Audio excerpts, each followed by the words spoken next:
எவ்வளவு கோடீஸ்வரர்கள் இந்த உலகத்துல பிறந்து அர்த்தம் இல்லாம செத்து போயிட்டான். 1000 கோடி 2000 கோடி வச்சவெல்லாம் இல்லையா? எவ்வளவு 1000 கோடி 2000 கோடி வச்சிருந்தாலும் கடைசியில் ஆஸ்பத்திரியில் நம்ம ஒரு பெட்ல ஒரு ஓரத்தில் படுத்துருக்கணும்.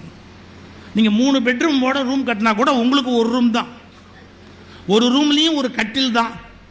கட்டிலையும் கடைசி காலத்தில் 6 அடி மட்டும்தான். அதுக்கு அந்தாண்ட புரண்டு படுத்தாலும் விழுந்துருவோம், இந்தாண்ட புரண்டு படுத்தாலும் ஊசி குத்தும்.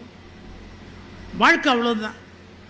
இது தெரிஞ்சிருக்குது இல்லை? நமக்கு முன்னாடி செத்தவன், நமக்கு முன்னாடி பல பேர் செத்து அவன் கோடியை எவன் அள்ளிக்கிட்டு போனாங்கிறதையும் நம்ம தான் பாத்திரம் இல்லை. நமக்கு முன்னாடி ஒரு பையன் செத்து அவன் கோடியை எவனவனோ அள்ளிக்கிட்டு போனதை நாம பார்த்துட்டு அதுக்கப்புறமா அதே முட்டாள்தனத்தை நாமளும் பண்ணுனா நமக்கு அறிவு இருக்குன்னு அர்த்தம் இல்லை. இது எல்லாமே இப்படி தாண்டா போவோம். நாம பாட்டுக்கு ஒரு நாள் வெளியில போயிடுவோம், எல்லாமே தூக்கி. இப்போ எங்க வீட்டை கிளீன் பண்ணணும்னு கிளீன் பண்ண ஆரம்பிச்சோம். எனக்கு நல்ல அதிர்ஷ்டங்க. எப்படின்னா என் பிஎல் டிகிரி போயிடுச்சு, என் பிஏ டிகிரி எலி கடிச்சிருச்சு, என்னுடைய எஸ்எஸ்எல்சி புக்கு குப்பையா போச்சு, ஒரு மாதிரி என்னமோ ஆகி வீணா போச்சு. அன்னைக்கு நான் பட்ட சந்தோஷம் இந்த உலகத்தில் வேற எவனும் பட மாட்டான். ஏன்? என் ஒய்ஃப் கூட கேட்டாங்க, ஏங்க இதை உள்ள வைக்க வேணாமா, அதை உள்ள வைக்க வேணாமா? சும்மா அது இன்னும் கொஞ்ச நாள் கழிச்சு நம்மளே எடுத்து வெளியே வைப்பான். எவ்வளவு நாள்னு தெரியாது. தூக்கி எடுத்து அந்தாண்டமா அப்படி வைக்க போறான். வச்சா முடிஞ்சு போச்சு, அவன் வந்து போறான். இதுல என்ன பெருசா சாதிக்க போற உலகத்துல? அதாவது மனிதர்கள் எது பொய் என்பதை அறிந்து அந்த பொய்யிலேருந்து தன்னை மெய்யாக்கி கொள்ள வேண்டும் என்ற அந்த உண்மைக்கு வரலையே. எவ்வளவு கஷ்டப்படுறோம். நம்ம என்ன வயசு இல்லையோ அந்த வயசை காட்ட ட்ரை பண்ணுறோம். நமக்கு முடி நிறைய வெள்ளை வந்துட்டா கூட கருப்பாக காட்டுறதுக்கு ட்ரை பண்ணுறோம். ஃபேஸில் மேக்கப் போட்டு வயசு குறைவாக காட்ட ட்ரை பண்ணுறோம். ட்ரெஸ்ஸிங்கில் வந்து நம்ம யார் உடம்பு எப்படி இல்லையோ அப்படி இருக்கிறதா காட்டுறதுக்கு நம்ம ட்ரை பண்ணுறோம். நாம் பொய்களை நேசிக்கிற அளவுக்கு உண்மைகளை நேசிப்பதில்லை. எனவே உண்மைகளை நேசியுங்கள். உண்மைகள் தான் இனிமையானவை. உண்மைகளை புரிந்து கொள்ள முயற்சி செய்யுங்கள். உண்மைகளின் மூலம் ஒரு மிகச்சிறந்த ஒரு எல்லைக்கு வருவதற்கு பாருங்கள். இது எவ்வளவு அவசியமான ஒன்று நம்ம யோசிக்கணும். நீங்க எவ்வளவுக்குள்ள சிம்பிளா இருக்கிறோமோ அவ்வளவுக்குள்ள உலகத்துல நல்லதுங்க.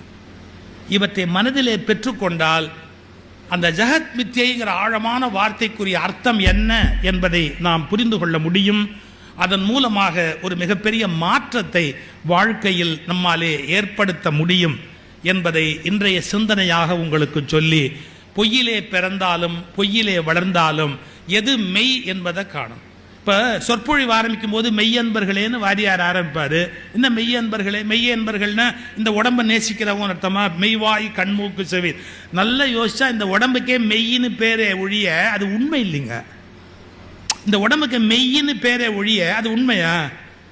இது அழியக்கூடியது தானே இது. அப்ப அழியக்கூடிய இந்த உடம்ப மெய்யின்னு எப்படி தமிழ்ல கூப்பிட்டான்? மெய்யின்னு கூப்பிடலாமா? அதுக்கு ஒரு இலக்கண குறிப்பு இருக்கு. இலக்கணம் ஒன்றும் பயந்துடாதீங்க.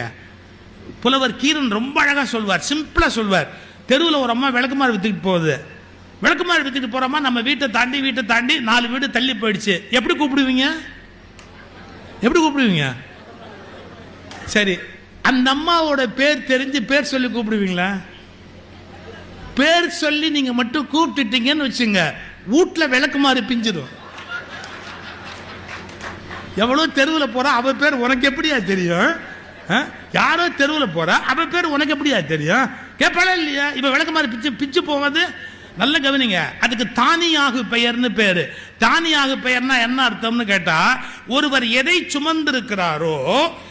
சுமந்திருக்கிறாரோ அந்த பொருள் அவருக்கு ஆகி வரும். விளக்கை ஏத்துமா அப்படிங்கிறோம். விளக்குங்கிறது குத்து விளக்கு இல்ல, தண்டு இருக்குல்ல, அது வெங்கலம் தானே. அதுல தீபம் எரிஞ்சாதான் அதுக்கு விளக்குன்னு பேரு. அதுக்கு ஏன் விளக்குன்னு பேரு? இது பாம்பா கயிறா என்று விளக்குவதால் அது விளக்கு. உங்களுக்கு புரியாததை எது விளக்குமோ அதற்கு விளக்குன்னு பேரு. நல்ல கவனிங்க. அந்த விளக்கு திரி இல்லாத போது கூட, நெருப்பே இல்லாத போது கூட, இந்த அந்த விளக்க பார்த்து பத்திரமா விளக்கி வையே பத்திரமா உள்ள தூக்கி வை, அதுக்கு விளக்குன்ற பேரு.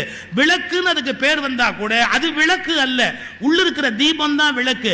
ஆனா அந்த விளக்கு தானியாக பெயராக அந்த தீபத்தினால் அந்த பெயரை பெற்றது. அதுபோல் உடம்பு பொய் என்றாலும் பஞ்சபூதங்கள் பொய் என்றாலும் உள்ளே ஒரு சத்தியம் நின்று கொண்டிருப்பதால் அது நிலைத்த மெய்யாக இருப்பதால் இதையும் மெய் என்று அழைக்கிற ஒரு பழக்கம் வந்தது.